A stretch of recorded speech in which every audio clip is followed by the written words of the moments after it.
So on day 2, basically, I woke up and prepared breakfast. And when I was done, I was able to go to the bus park to get myself a car to get transport, because I like traveling like a local wherever I go to tour. Shortly, I was on the bus and I was having these very nice views of Kigali. As you can see, very beautiful roads and basically very organized. It feels very calm and very intentional while you are moving about. Very soon, I was soon at the I'm here at Kigali Heights, which you can see in the distance. This is the building. As you can all see, I'll be coming back shortly to have lunch here. And in front of me, I don't know what's there, but let's check it out. That's the Radisson something. I don't know what's at Radisson. Could that be the convention? Yes. Wow. That's good.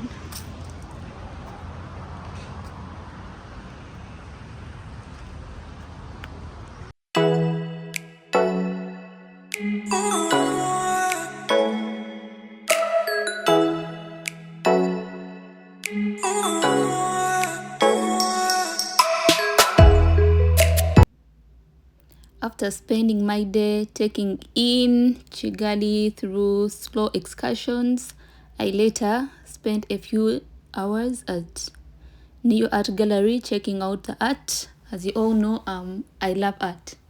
I feel art is an expression of life itself.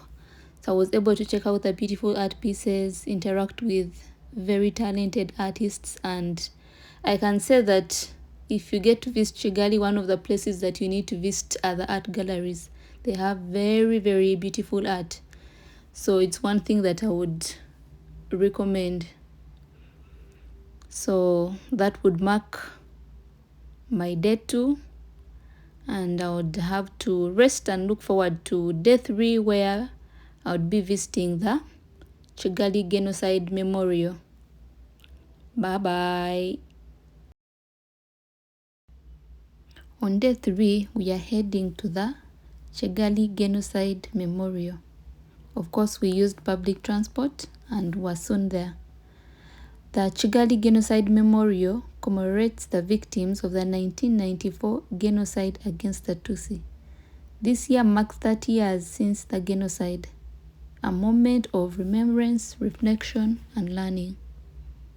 A brief history on this is that between April and July 1994, in just about 100 days, an estimated 1 million people were killed across Rwanda. The main targets were Tutsi, but many moderate Hutu who opposed the violence were also murdered. The genocide was fueled by extremist ideology, political manipulation, and propaganda that encouraged hatred and division.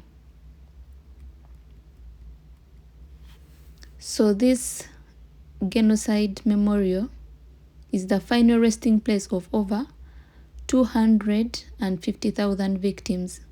It also exists not only to honor them, but also to educate and ensure that history is never repeated.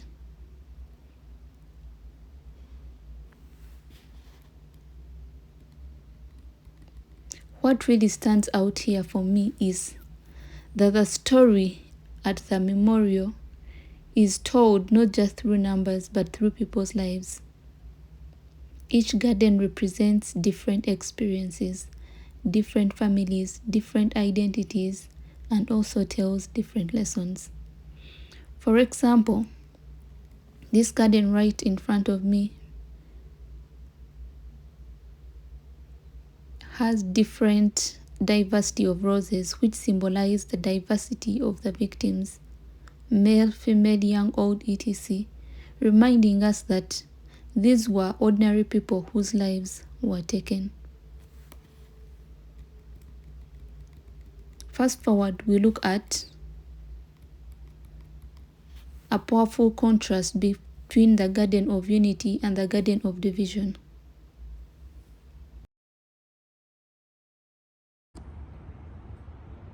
So I was coming from number 9, which was a garden of unity. As you can see, the pond was in one circle.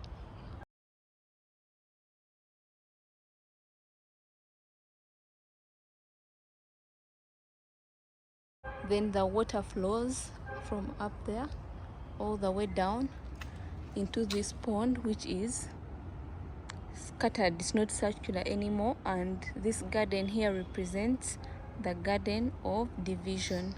And as you can see, the seats are separate, which encourage individuality in thinking, because such propagandas can lead to such destructive acts. So guys, I've really learned a lot from my tour at the Kigali Genocide Memorial. I've learned that it's good for individuals to think for themselves and not just follow propagandas, whether political or religious. And it's always keen for us to be for peace all the time. It's been 30 years, and standing here really makes you reflect on how dangerous ideologies based on ethnicity, religion, or politics can be when they are driven by fear and propaganda. Violence and extreme actions never solve our problems, they only deepen them. 30 years later, this memorial stands as a place of remembrance, learning, and healing. May the souls of the victims rest in eternal peace.